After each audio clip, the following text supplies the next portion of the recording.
The folks with Lakeside Renovation and Design are still out here able to work. Matthew Jennings joining us. You guys are making your progress here on the deck. We've got the floorboards down.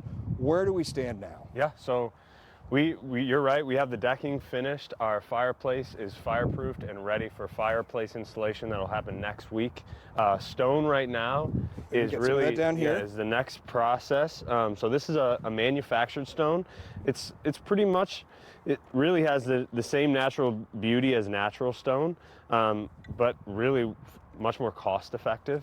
Right now they have the scratch coat installed, so you install the lath and scratch coat, adhere it to the wall really well, and give it a really solid surface to bond to. I have to say, when they started putting this up, I was like, where did you find stone that's cut perfectly to the corners? Because it looks so real. But it's not real. You said it's the manufactured. It looks great. Yep.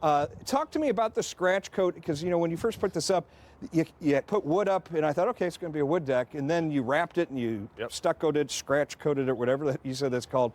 Why all of that stuff? Why is all that necessary? So it's really the stages of waterproofing it. So at some point, the stone acts as a siding material. So we're waterproofing it and wrapping that with a waterproof envelope, taping all of our seams, and then we have to build a layer that the stone can adhere to properly. So that's where the lath comes in, and then we have a mortared scratch coat, a nice rough coat for that mortar and stone to bond to really well. Another interesting thing, we can't really show it to you because it's hidden.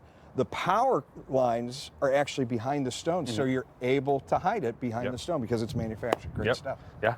Too bad you don't have the fireplace on this week. Hopefully we don't need it next week when you get it put in. That's the latest out here. Lakeside Renovation Design weather deck soon coming to Fox 2 News. Back to you guys inside.